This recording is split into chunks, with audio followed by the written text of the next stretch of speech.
യുക്ത ആഹാരം എന്ന് പറഞ്ഞാൽ അവനവൻ അഗ്നിബലത്തിന് തക്കതാം അന്നം, അവനവന് ദേഹബലത്തിന് തക്കതാം വ്യായാമം. ചിലർക്ക് ഒരു പ്രത്യേക ഏജ് കഴിയുമ്പോഴത്തേക്കും കറുത്ത പാടുകൾ വരാൻ തുടങ്ങും. ഉറപ്പിച്ചോ അവർക്ക് ഫാറ്റി ലിവർ തുടങ്ങുകയാണ് എന്നാണ്.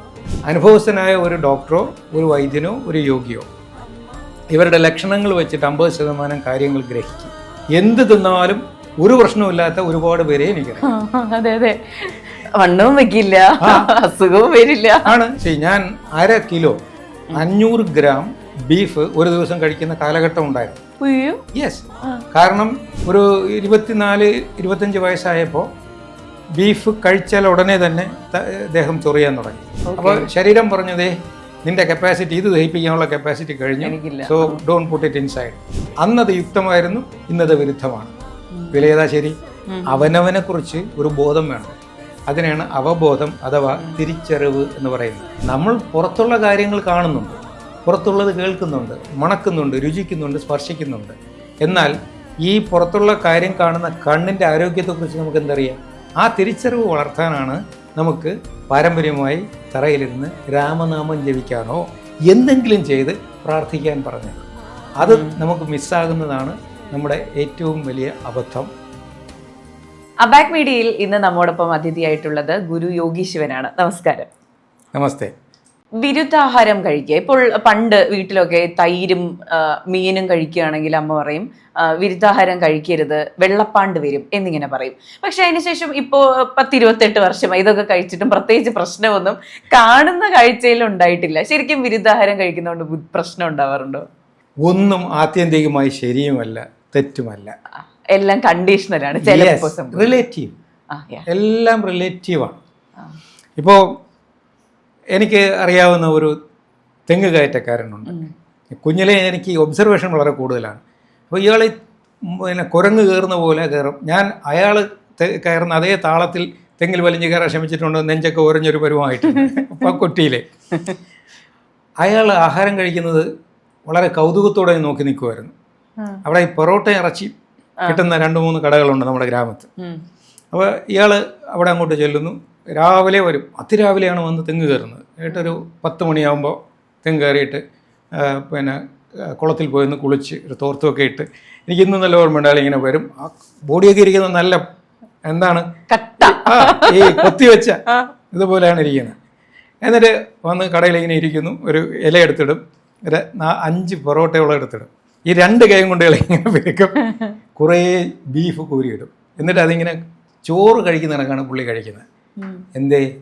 ഇയാളുടെ അഗ്നിബലം അത്ര ശക്തമാണ്.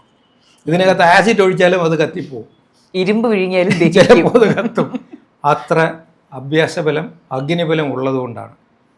അതേസമയം ഇതിൻ്റെ ഒരംശം ദേഹബലമില്ലാത്തവൻ, അഗ്നിബലം ഇല്ലാത്തവൻ കഴിച്ചാൽ എന്തു പറ്റും? അവൻ അജീർണം വരും, ആകെ പ്രശ്നങ്ങളാവും. ഈ തൃശ്ശൂർ ഒരു വിശപ്പിറപ്പായി ഉണ്ടായിരുന്നു, കേട്ടിട്ടുണ്ടോ? തീറ്ററപ്പായി. ഇയാൾക്ക് എന്ത് തിന്നാലും കത്തിപ്പോവും, അത്ര അഗ്നിബലമായിരുന്നു. അപ്പോൾ ഇത് ആത്യന്തികമായി ശരി ഏത് തെറ്റേതെന്ന് ഒന്നിലും പറയാൻ കഴിയില്ല. യുക്ത ആഹാരം എന്ന് പറഞ്ഞാൽ അവനവൻ അഗ്നിബലത്തിന് തക്കതാം അന്നം, അവനവന് ദേഹബലത്തിന് തക്കതാം വ്യായാമം. ഇത്രേ പറയാൻ കഴിയൂ. ഇന്നത്തെ എൻ്റെ അഗ്നിബലത്തിനനുസരിച്ച് കഴിക്കുന്ന ആഹാരം നാളെ അത് യുക്തമാകണമെന്ന് നിർബന്ധമില്ല.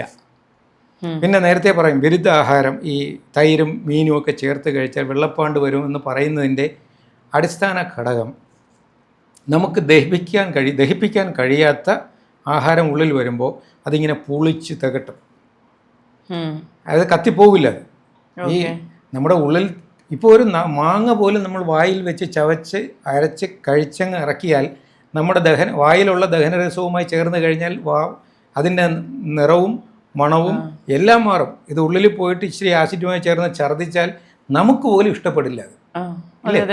അപ്പോൾ ആ രീതിയിലാണ് ഇതിനെ പുളിപ്പിച്ച് മാറ്റിയെടുക്കുന്നത്. അപ്പോൾ അതിനുള്ള അഗ്നി നമ്മുടെ ദേഹത്തുണ്ടാവണം. അത് ഇല്ലെങ്കിൽ എന്ത് പറ്റും? ഇത് വിഷമായി പരിണമിക്കും. അതിനാണ് അജീർണം എന്ന് പറയുന്നത്.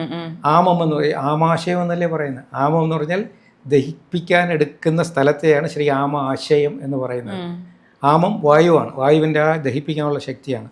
ഇത് തണുക്കുമ്പോൾ കഴിവില്ലെങ്കിൽ ഇതെന്ത് ചെയ്യും? ദഹിക്കില്ല. ദഹിക്കാതെ വരുമ്പോൾ ഇത് ലിവർ ഓവറായിട്ട് ജോലി ചെയ്യേണ്ടി വരും ഈ വിഷത്തെ ന്യൂട്രലൈസ് ചെയ്യാൻ. ഈ ലിവർ അധികം വരുന്ന സാധനങ്ങളെ എങ്ങോട്ടാണ് തള്ളി മാറ്റുന്നത്? സ്കിന്നിലേക്ക്. അതാണ് ഈ ചിലർക്ക് ഒരു പ്രത്യേക ഏജ് കഴിയുമ്പോഴത്തേക്കും കറുത്ത പാടുകൾ വരാൻ തുടങ്ങും. ഉറപ്പിച്ചോ അവർക്ക് ഫാറ്റി ലിവർ തുടങ്ങുകയാണ് എന്നാണ്. ഈ ലക്ഷണങ്ങൾ നോക്കിയാൽ തന്നെ ഒരു പരിധിവരെ അനുഭവമുള്ള ആൾക്കാർ കാര്യങ്ങൾ മനസ്സിലാവും ഏത് ഓർഗനാണ് ഡൗൺ ആയിക്കൊണ്ടിരിക്കുന്നതെന്ന്. ഉടൽക്കൂർ ദേഹഭാഷ എന്നാണ് അതിന് പറയുന്നത്. അനുഭവസ്ഥനായ ഒരു ഡോക്ടറോ ഒരു വൈദ്യനോ ഒരു യോഗിയോ ഇവരുടെ ലക്ഷണങ്ങൾ വെച്ചിട്ട് 50% കാര്യങ്ങൾ ഗ്രഹിക്കും. ബാക്കിയാണ് പിന്നെ ചോദിച്ചറിയുന്നത്. അതിൽ നിൽക്കാത്തതാണ് പിന്നെ ചില ടെസ്റ്റുകളിലേക്ക് നീങ്ങുന്നത്. അപ്പോൾ ഇവിടെ ഈ വിരുദ്ധ ആഹാരം എന്ന് പറയുന്നത് നമ്മുടെ അഗ്നിബലത്തിന് വിരുദ്ധമായത് എന്തായാലും അത് വിരുദ്ധമാണ്. എന്നാൽ അഗ്നിബലത്തിന് യുക്തമായതെന്തോ അത് യുക്തമാണ്. ഇപ്പോൾ ചിലർ പറയും ഞാൻ വെജിറ്റേറിയനാണ്. ഈ വെജിറ്റേറിയൻ ആണെന്ന് പറഞ്ഞിട്ട് കാര്യമില്ല. എനിക്ക് ഒരുപാട് ആൾക്കാരെ അറിയാം 100% ലൈഫ് ലോങ് വെജിറ്റേറിയൻ ആയിരിക്കുകയും എൻ്റെ വിത്ത് ക്യാൻസർ. അങ്ങനെ ഒരുപാട് പേരെ എനിക്ക് അമിതവണ്ണവും. അതെ, പിന്നെ എന്ത് തിന്നാലും ഒരു പ്രശ്നമില്ലാത്ത ഒരുപാട് പേരെ എനിക്കറിയാം. അതെ അതെ, വണ്ണവും വെക്കില്ല, അസുഖവും വരില്ല. ആണ്. ഞാൻ ഈ ഗ്രാമത്തിലുള്ള വ്യക്തിത്വങ്ങളെയാണ് ഞാൻ കൂടുതലും പഠന വിഷയമാക്കിയിട്ടുള്ളത്. അതിൽ എൻ്റെ അറിവ് വെച്ച കാലം മുതലേ ബീഡി വലിക്കുന്ന ഒരാളിനെ എനിക്കറിയാം. അയാൾ 90-94 വയസ്സ് വരെ ജീവിച്ചിരുന്നു. അയാൾക്ക് ഒരു പ്രശ്നം ഉണ്ടതായിട്ട് എൻ്റെ അറിവിലില്ല. ഇപ്പോഴും ഒരു സ്പെസിമെൻ എൻ്റെ നാട്ടിലുണ്ട്. എൻ്റെ അറിവ് വെച്ച കാലം മുതൽ ഇയാൾ കള്ളുകൂടിയാണ്. ബോധമുള്ള ഒരു സമയവും ഞാൻ കണ്ടിട്ടില്ല. ഇപ്പോഴും ആ മനുഷ്യൻ അവിടെ ഉണ്ട്, നന്നായിട്ട് കള്ളു കുടിക്കുന്നുണ്ട്. പേര് ഞാൻ പറയുന്നില്ല. കൂടെ ഞാൻ വിളിച്ച് തിരക്കാറുള്ള ആളുണ്ടോ? ആളിപ്പോഴും ആക്റ്റീവാണ്. അതെ. അപ്പൊ ഈ നോൺ വെജ് ഫുഡ് ഐറ്റംസ് കഴിക്കുന്നത് കൊണ്ട് ബോഡിക്ക് എന്തെങ്കിലും പ്രശ്നങ്ങളുണ്ടോ? ഒരു പ്രശ്നവുമില്ല, അഗ്നിബലം ഉണ്ടെങ്കിൽ. എന്നാൽ ഒരു ഡെയിലി ബേസിസിൽ നമ്മൾ ചിക്കനോ ബീഫോ മീനോ എപ്പോഴും കഴിക്കുന്ന ആൾക്കാരിൽ ബോഡിയിൽ പറഞ്ഞ നമ്മൾ നേരത്തെ സംസാരിച്ച് തുടങ്ങുന്നതിന് മുമ്പേ സംസാരിച്ചു ബോഡി ഹീറ്റ് കൂടുതലാണ് എന്നുള്ളൊരു അങ്ങനത്തെ സംഭവങ്ങളൊക്കെ ഉണ്ടാവുമോ? അതാ, അത്രയും ഹീറ്റ് നമ്മൾ എക്സ്പെൽ ചെയ്തില്ലെങ്കിൽ അതുണ്ടാവും. ശരി, ഞാൻ 1/2 കിലോ 500 ഗ്രാം ബീഫ് ഒരു ദിവസം കഴിക്കുന്ന കാലഘട്ടം ഉണ്ടായിരുന്നു. യെസ്. കാരണം അന്ന് ഞാൻ കരാട്ടെ പ്രാക്ടീസ് ചെയ്യുന്നുണ്ട്, ബോക്സിങ് ചെയ്യുന്നുണ്ട്, ഡാൻസ് പ്രാക്ടീസ് ചെയ്യുന്നുണ്ട്. ഇത് മൂന്നും ചെയ്യണമെങ്കിൽ രാവിലെ ഒരു 3 മണിക്കൂർ 4 മണിക്കൂർ വർക്കൗട്ട് ചെയ്യണം. വൈകിട്ട് ഒരു 2 മുതൽ 3-4 മണിക്കൂർ വർക്കൗട്ട് ചെയ്യണം. അത് അന്നേരത്തെ മൂഡ് അനുസരിച്ചിട്ട്. അപ്പോൾ ഇത് ഇത്രയും ചെയ്യണമെങ്കിൽ അതിനനുസരിച്ചിട്ട് എനിക്ക് ആഹാരം കഴിക്കണം. അപ്പോൾ അന്ന് ഏറ്റവും വില കുറഞ്ഞ് കിട്ടുന്ന നോൺ വെജ് അല്ലെങ്കിൽ എന്താണെന്ന് പറയുക പ്രോട്ടീൻ എന്ന് പറഞ്ഞാൽ കന്നാലി ഇറച്ചിയാണ്. അപ്പോൾ എനിക്ക് എൻ്റെ ഒരു കരാട്ടെ സ്റ്റുഡൻ്റ് ഉണ്ടായിരുന്നു, ഇറച്ചി വെട്ടുകാരൻ. അപ്പോൾ മാന്യമായ റേറ്റിൽ ഇത് തരും. അപ്പോൾ 1/2 കിലോ ബീഫ് ചെറിയ ഉള്ളി വെച്ച് വേവിച്ച് കഴിക്കലായിരുന്നു എൻ്റെ പ്രധാന ജോലി. പക്ഷേ ഒരു 24-25 വയസ്സായപ്പോൾ ബീഫ് കഴിച്ചാൽ ഉടനെ തന്നെ ദേഹം ചൊറിയാൻ തുടങ്ങി. അപ്പോൾ അത് അലർജിക്കായി. ഇന്ന് റെഡ് മീറ്റ്, അത് ബീഫായാലും മട്ടനായാലും എനിക്ക് സ്മെല്ല് ചെയ്താൽ ഐ ഫീൽ വോമിറ്റിങ്. അപ്പോൾ ശരീരം പറഞ്ഞതേ നിൻ്റെ കപ്പാസിറ്റി, ഇത് ദഹിപ്പിക്കാനുള്ള കപ്പാസിറ്റി കഴിഞ്ഞു, so don't put it inside. അതാണ് ബോഡിയുടെ പ്രതികരണം. അപ്പോൾ അതുകൊണ്ട് ഒരു കാലത്ത് ഞാനത് കഴിച്ചു എന്ന് വെച്ചിട്ട് ഇപ്പോഴത് കഴിക്കാൻ നിന്നാൽ അബദ്ധമാകും. അന്നത് യുക്തമായിരുന്നു, ഇന്നത് വിരുദ്ധമാണ്. വിലയേതാ ശരി? എൻ്റെ സ്ട്രക്ചർ, എൻ്റെ സിസ്റ്റം മാറുന്നതിനനുസരിച്ചിട്ടായിരിക്കും യുക്തമായ ആഹാരം. പണ്ട് ഇഷ്ടമല്ലാതിരുന്ന പലതും എനിക്കിപ്പോൾ ഇഷ്ടമാണ്. ഇപ്പോൾ സ്ത്രീകൾ കൺസീവ് ആകുമ്പോൾ ശ്രദ്ധിച്ചിട്ടുണ്ടോ? അവർക്ക് അതുവരെ ഇഷ്ടമല്ലാതിരുന്ന പലതിനോടും അവർക്കൊരു ആസക്തി ഉണ്ടാവും. അതുവരെ സ്ഥിരമായി കഴിച്ചുകൊണ്ടിരുന്ന പലതിനോടും ഒരു വിരക്തി ഉണ്ടാവും. കാരണം എന്താ? ഈ ഉള്ളിൽ വളരുന്ന ജീവന് യുക്തമായ കാര്യമാണ് അമ്മയ്ക്ക് ആഗ്രഹമായിട്ട് വരുന്നത്. അപ്പോൾ ഇതുകൊണ്ട് ഇതൊക്കെ ഭയങ്കര വളരെ ഇൻട്രിക്കേറ്റ് ഫങ്ഷൻസ് ആണ് പ്രകൃതിയുടെ ആ ഒരു തത്വം എന്ന് പറയുന്നത്. ആ ആഴത്തിലേക്ക് നാം ശ്രദ്ധിക്കുമ്പോഴാണ് ഒന്നും ആത്യന്തികമായി ശരിയുമല്ല, ആത്യന്തികമായ തെറ്റുമല്ല. അവിടെയാണ് യുക്തമായ കാര്യങ്ങൾ ചെയ്യുന്ന പ്രോസസ്സാണ് യുക്തിപൂർവ്വം ചിന്തിക്കുക, പ്രവർത്തിക്കുക എന്ന് പറയുന്നത്. അതെ, basically listen to your body. Yes. കേൾക്കുക, അതിനനുസരിച്ച് ജീവിച്ചാൽ ഈ പറഞ്ഞ പ്രശ്നങ്ങളെല്ലാം ഒരു പരിധിവരെ നമുക്ക് മനസ്സിലാകും. ഇതിനെയാണ് അവബോധം എന്ന് പറയുന്നത്.